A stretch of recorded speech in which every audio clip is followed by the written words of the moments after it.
On today's episode of the Ag Irrigation Collective, we're going to visit about surge irrigation. Stick around. Hi, I'm Wes Schaefer, your host with the Ag Irrigation Collective. We're going to visit about surge irrigation today, which is a less common form of flood irrigation. There's been several studies done on it.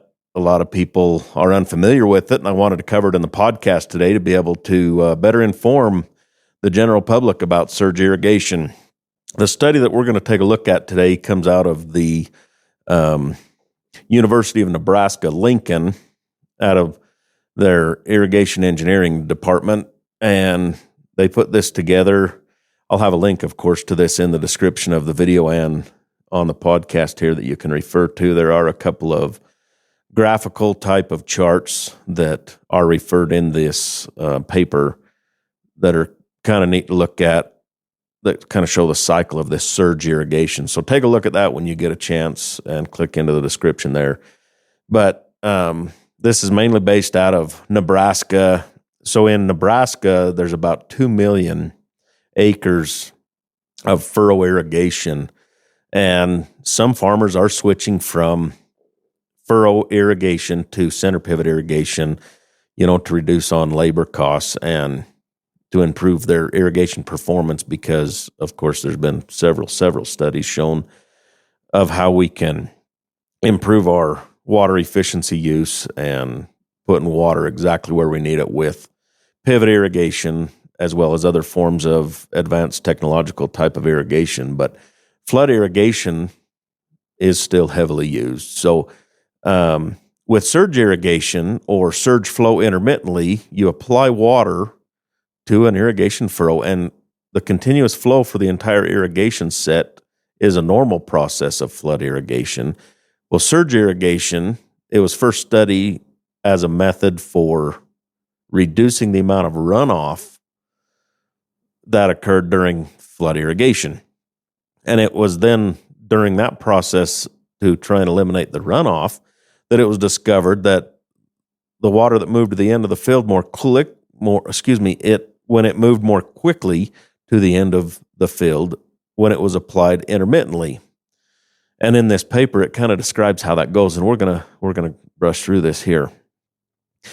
Water can be applied intermittently by cycling irrigation water between basically two sides of a surge valve. Before development of the surge valve, water was cycled when it was not getting to the end of the field. Then the irrigator would move on to subsequent sets down the line and return in 1 or 2 days to finish the first set.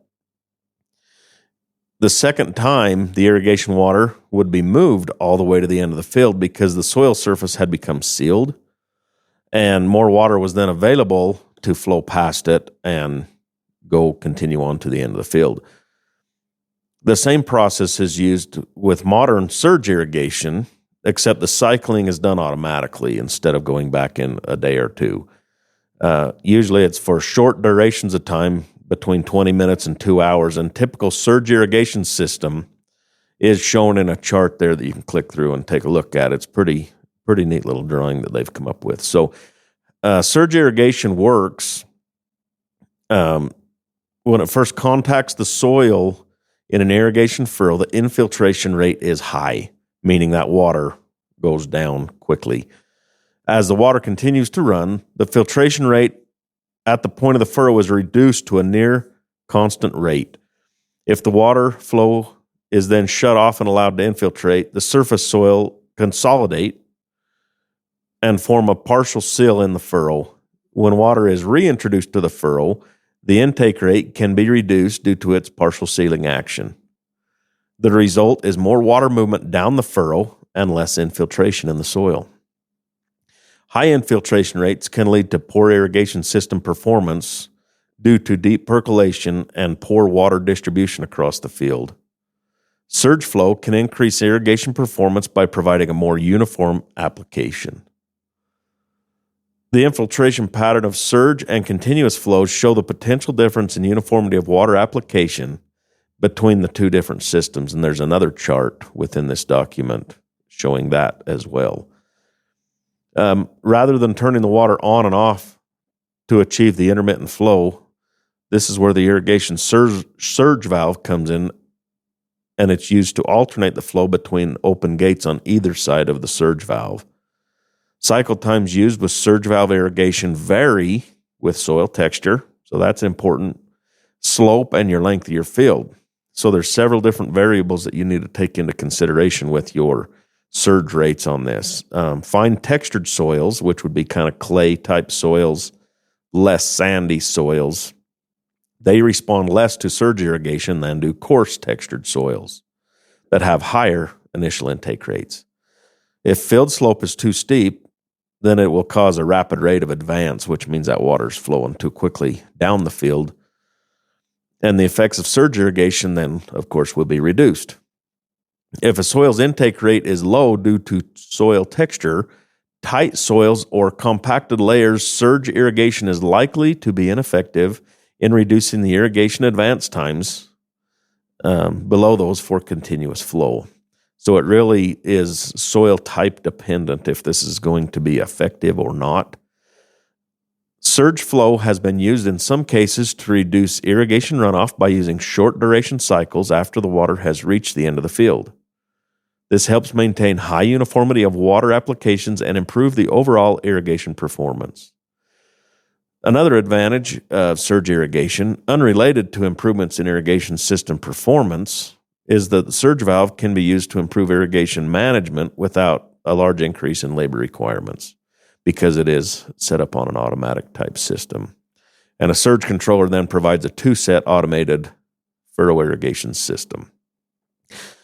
There's two potential drawbacks or limitations, though, on surge irrigation. That the first being the surge flow, it may not always reduce the advance time of the water down the furrow. If it does not, there may still be benefits of labor savings and runoff reduction. Because infiltration rates are often lower with surge flow, a second concern of the limitation is with net water application. If infiltration rates are reduced with surge flow, less water may be stored in the root zone during an irrigation set.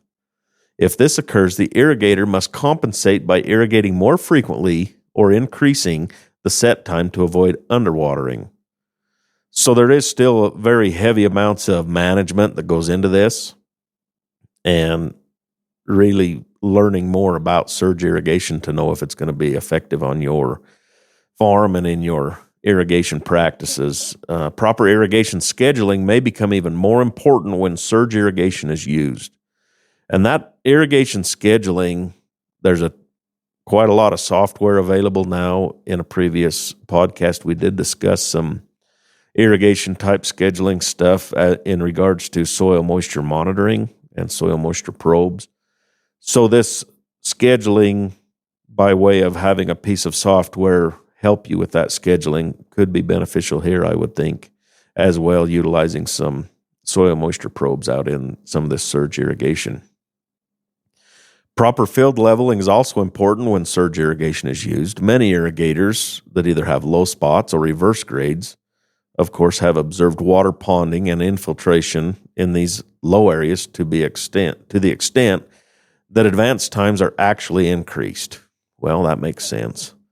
This has been observed more often on coarse textured soils than it has on fine textured soils.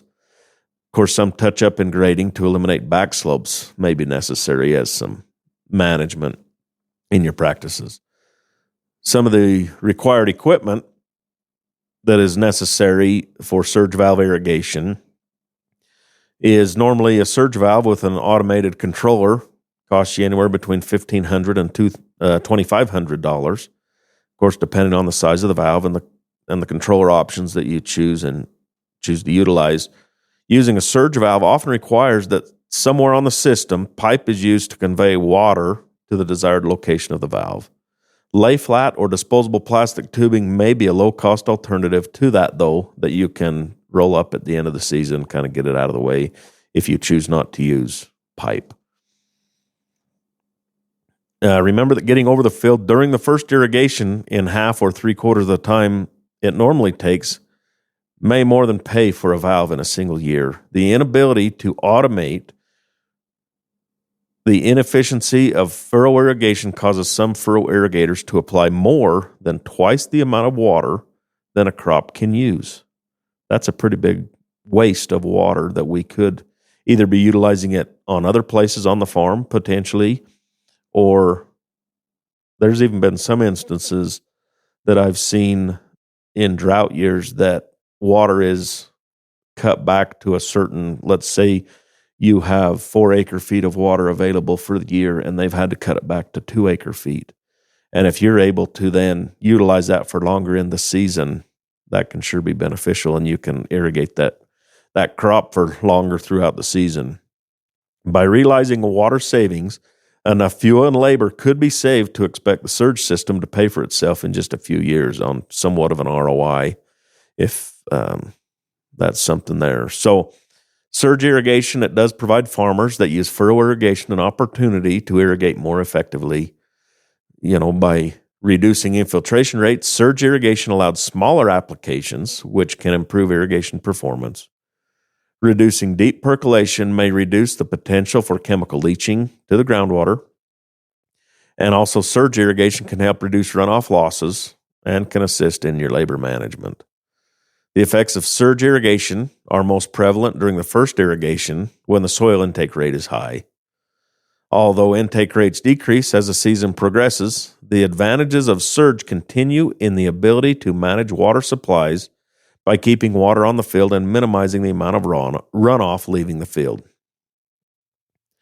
The application of surge irrigation will require a change in management strategy. It's really going to take a shift and adjustment for you as the irrigator and the farmer and the landowner to do things a little bit differently. Surge irrigation often allows the irrigator to apply water more uniformly as well as effectively. As a result of improved irrigation performance with surge flow, soil water monitoring will be more important in assuring that adequate water is applied and that effective irrigation is reduced. So that is one thing, too, that we can utilize some of this technology, even in flood irrigation, to monitor our root zone water depth and make sure that you're getting your crops adequately watered, as well as not overwatering them by way of using too much additional water.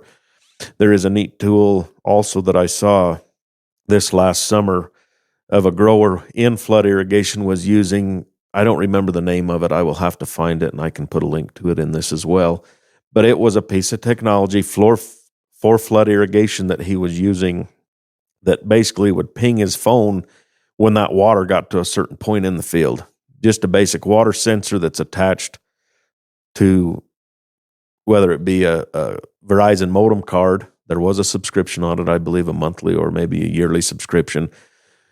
And based on that, it would then ping him when it was, say, 2/3 of the way down the water, and he could either go and turn that water off manually or know just when that water would be done to avoid that runoff as well. So there's several practices. There's a little bit of technology involved with some of this stuff that is kind of neat, and just some things to consider with some technology, even within flood irrigation. So that's going to wrap up today's episode of the Ag Irrigation Collective. Be sure on YouTube to subscribe if you're watching from there, and if you're not, maybe jump over to YouTube and take a look at us there. The video I produce is nothing special by any means, but it does offer you somewhat of behind the scenes of me recording a podcast. So we sure appreciate you stopping by today. We'll catch you on down the road.